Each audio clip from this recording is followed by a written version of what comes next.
Welcome to Well Beyond Medicine, the Nemours Children's Health podcast.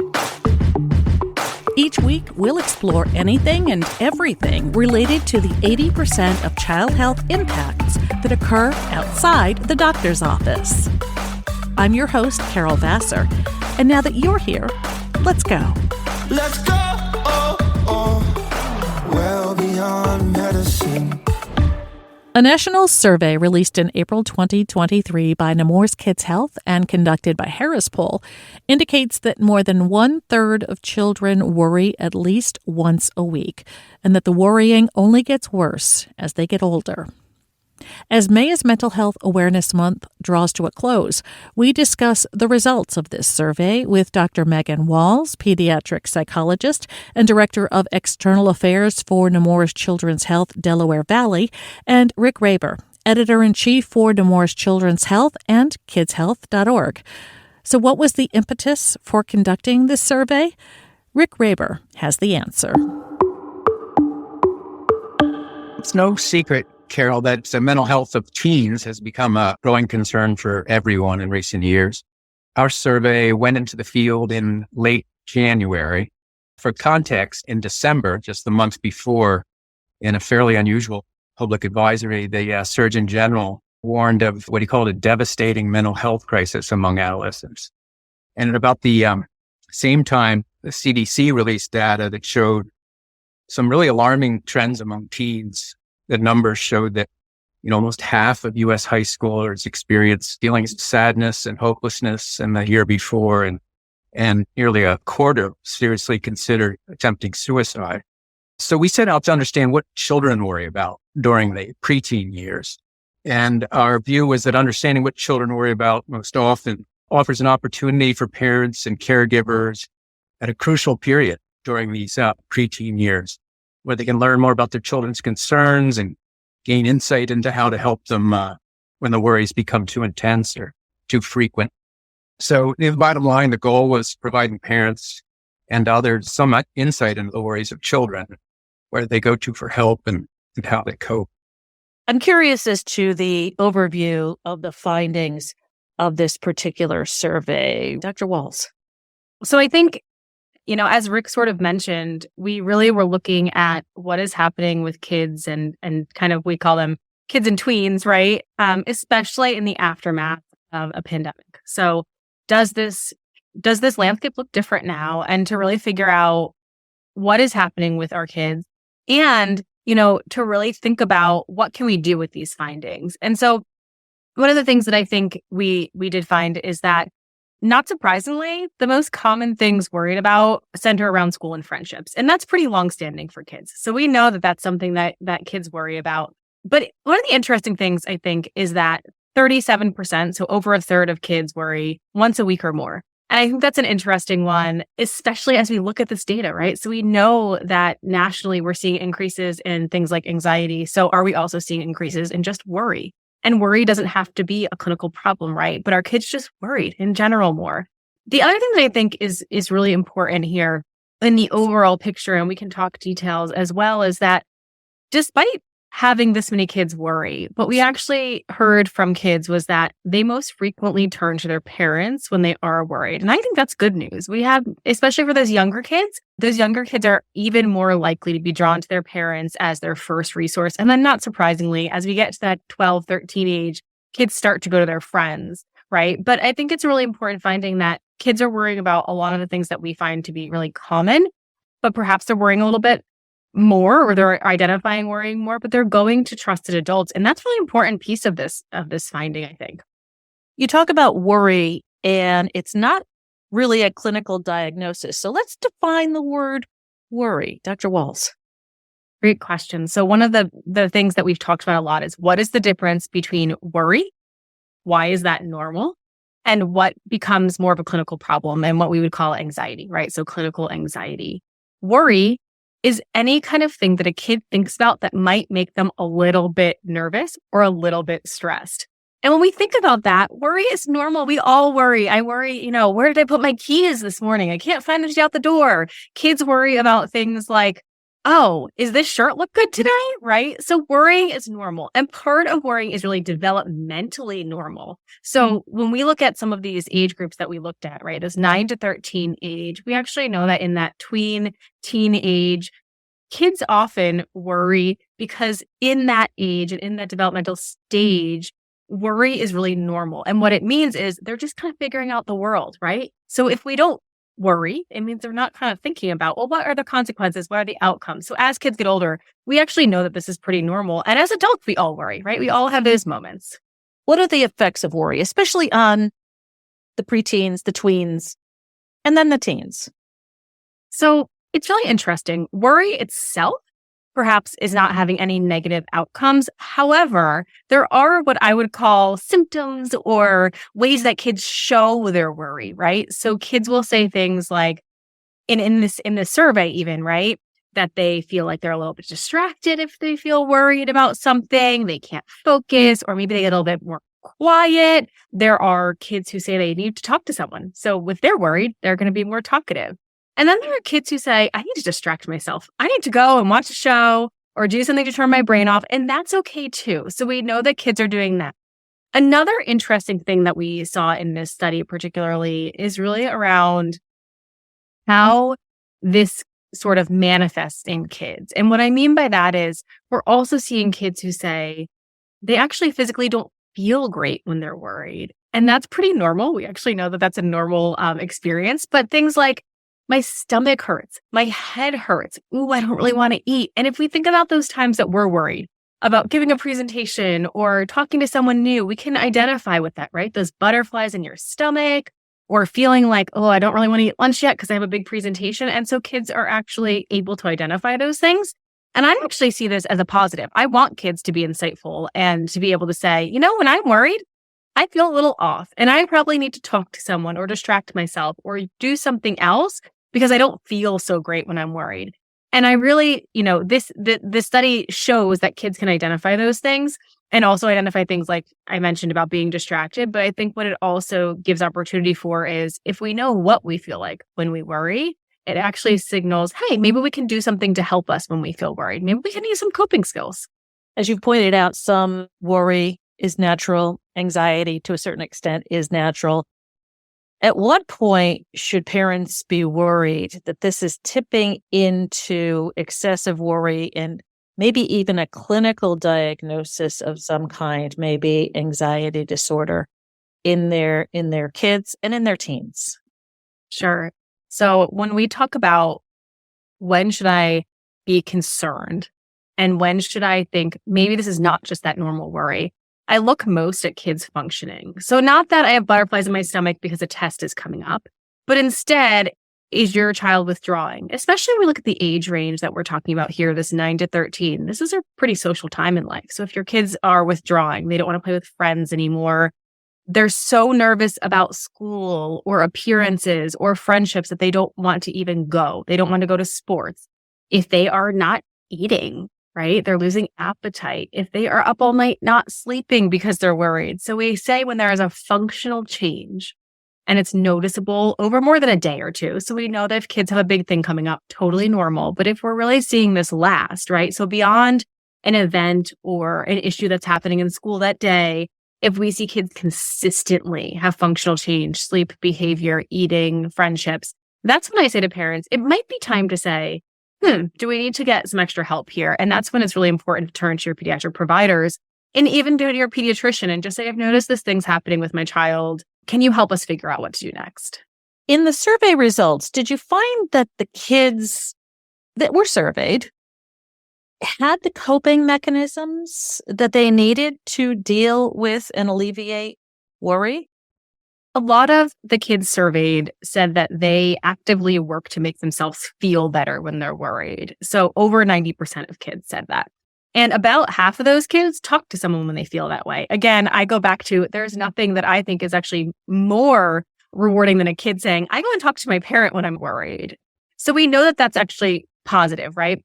And the fact that most kids, right, are trying to find a way to make themselves feel better is a good thing.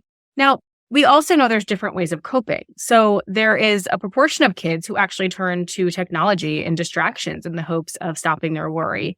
And in that case, about 50% say they might watch something, about 50% say they might play video games.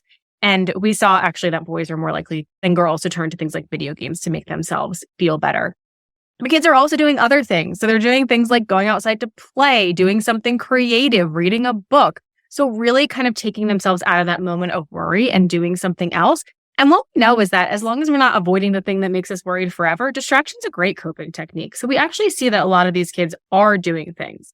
We also know that a pretty small amount of kids, so only about 1 in 10, say that they have things they do with their mind or body. So things like breathing or those techniques to make themselves feel better. So I think certainly there's room for us to look at what kind of coping techniques we can instill in kids. But I think the good news is children are actively trying to do something. They're not just sitting with us and holding it in. They're actually trying to engage in behaviors that make it better. Is there a difference between, say, children, tweens, and the way teens cope with worry? So it's a great question. We didn't see a huge difference in age breakdown in sort of the way that people cope, except for that those younger kids are more likely to go to their parents. So if we're looking at kids aged 9 to 11 in their survey versus those 12 to 13-year-olds, as I mentioned, those kids are more likely to go to their parents, whereas those older kids are more likely than their younger counterparts to perhaps seek the advice of friends.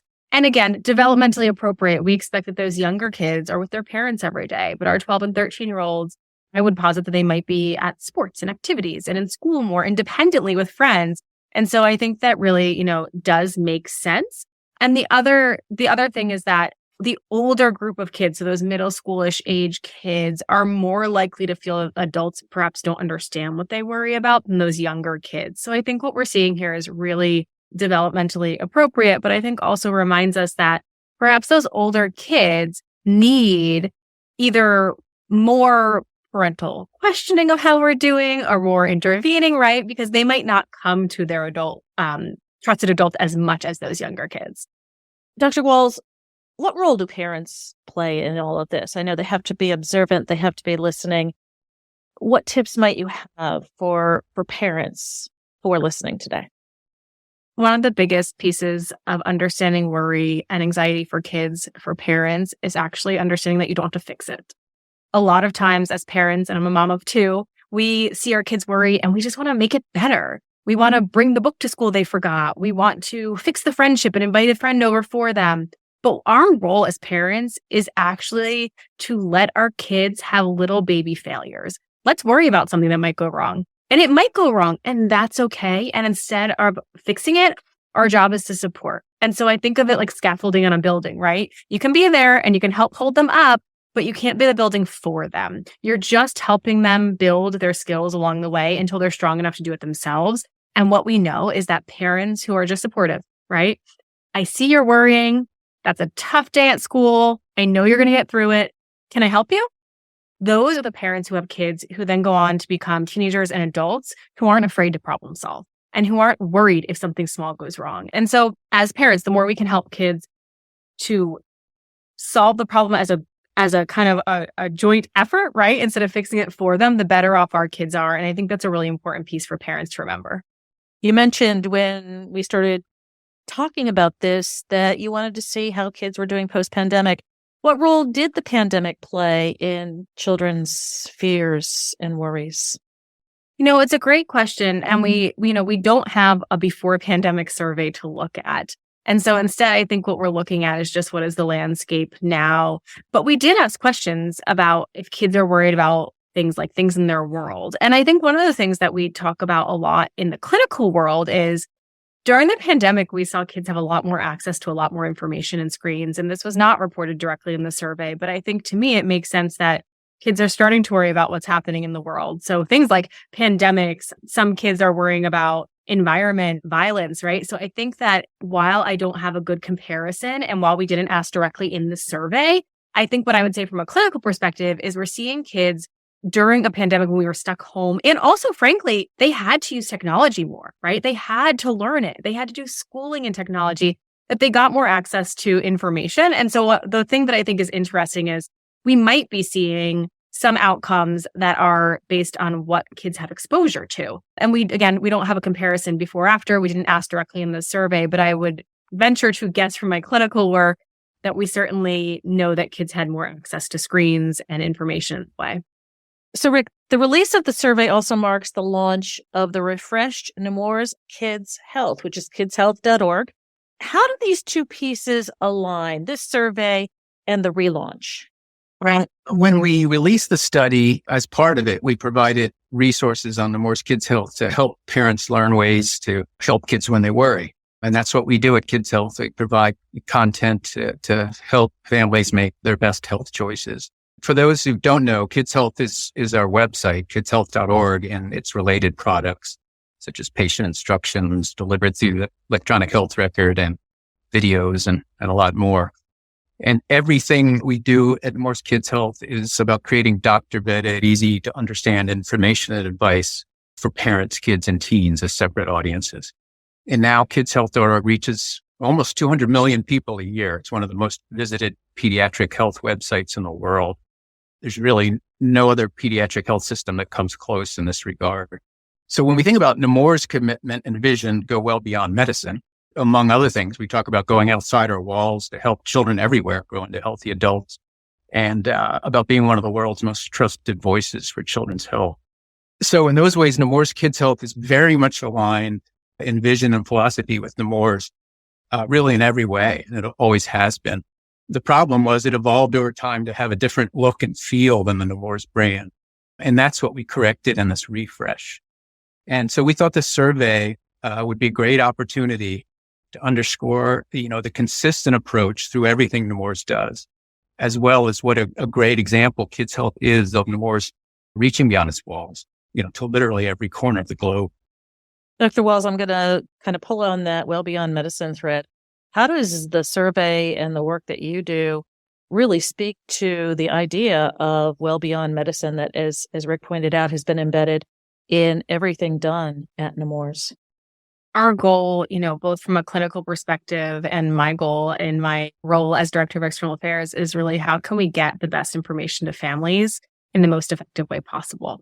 Not every family needs a clinical visit. Not every family needs a psychologist. And so, working with Rick's team and working with other folks, whether it be at Kids Health or with you on your podcast, I think our job really is to share information. We need to go well beyond medicine by being beyond the walls of our hospital. And the way we do that is to reach families where they are, right? Whether that is on the internet with Kids Health, on social media, listening to a podcast while mom's driving to work versus, having to read an article. And so my hope, when we do surveys like this and when we share outcomes, is that we're giving parents and we're giving teachers and we're giving other adults this really great, rich information, and then they can do something with it. And so the most important piece of these surveys and these podcasts to me is that parents can listen or adults can listen and say, oh, so I should check in with my kids and see what they're worried about. Or, hey, I heard that it's actually okay if my kid distracts themselves while they're worried. And so I think the more of this we do and the more external communications we do around our surveys and our clinical work, the better off we are. And I really believe truly that the best thing we can do to disseminate information is get it into the hands of the public. And if we can do that well, parents, caregivers, and kids in our environments, in our communities really benefit from it. Let me ask each of you this, and Rick, I'm going to start with you. As parents listen to this podcast, as parents review the survey, as caregivers take a look at the information provided, what's the one big takeaway from this particular survey on worrying that you want them to really remember? Well, I think I would plan something Megan said earlier, which is one of the good things about the survey. Some point of good news was that children said they turn to parents first when they're worrying, parents or caregivers. But Megan also noted that tends to decline according to our survey as the kids, hedge toward the teen years, and probably further when they're in the teen years. So I think, a great message out of this is for parents to realize they have an opportunity now with their kids in this age, this 9 to 13 age, to open up the lines of communication if they aren't already open, and to establish healthy habits that can lead to better mental health with time, whether that's spending time with them or asking what's on their minds or listening patiently. It's just a good time to do it. And that's a big big reason we undertook this survey, because it's really a crucial juncture, and doesn't mean worrying is always bad. It's something that naturally happens, as Megan said, but to learn more about it and to talk to kids more and to start getting that relationship as strong as it can be leading into teen years is a great idea. Dr. Wells, I see you nodding. What are your thoughts? What would you like parents to really take away from this survey? So I think a few things. Rick hit on the concept and where I was going, but I'll add a few details. When we talk about kids going to their parents, I mentioned how important I think that is, but I also think it's important that parents know that kids want to come to them. And so sometimes, it's just asking that question instead of how was your day today is, hey, did anything bother you today? What worried you today? Clearly kids are worrying, right? We want parents to ask. And I think part of the survey is so nice because it shows what a variable way kids experience worry and normalizes that. So if we can acknowledge some kids get a bellyache and some kids feel like they can't eat dinner and some kids feel like they can't concentrate, I think it gives parents that information of, hey, this all could be worry, right? Let's figure out what it looks like for your kid. And then the last thing I hope that they take away here is, something that I think comes from what Rick said about opening those doors. And that is, we know from so much research that the number one predictor and the number one variable in resilient kids is actually just one consistent caregiver. You don't have to be perfect, right? But look at this survey and look at what kids are worrying about. And it gives you a little bit of information to touch base with your kids and ask about. And you don't feel so unarmed going in, right? You feel like, all right, I have a few things I could probably ask about. I don't just have to ask a yes or no question. And I hope that parents take some of that information and really use it to have those good conversations with their kids and to validate that worry is normal. Look at this. Even sharing a survey with those older kids. I saw this survey. 12 and 13-year-olds are going to their friends more. I hope you can still come to me, right? And I think it gives parents that tool to have that conversation with their kids. Well beyond medicine. Thanks for listening to our conversation on what's worrying our kids with me, Carol Vassar, and our guests, Dr. Megan Walls and Rick Raber. From doing homework to being left out of a group to changing family dynamics, kids worry. What do the kids in your life worry about?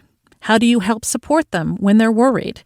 Continue the conversation by leaving us a voicemail at nemourswellbeyond.org. That's nemourswellbeyond.org. You might even hear your voice on an upcoming episode of the Well Beyond Medicine podcast. And while you're there, check out our other episodes, subscribe to the podcast, and please leave a review. Thanks as always to Che Parker, Cheryl Munn, and Susan Masucci for production assistance. Join us next week as we dive into the recent announcement from the Office of U.S. Surgeon General Dr. Vivek Murthy, highlighting the dangers of social media to the health and well-being of children and adolescents. Until then, remember, together we can change children's health for good. Well Beyond Medicine. Let's go. Well beyond medicine.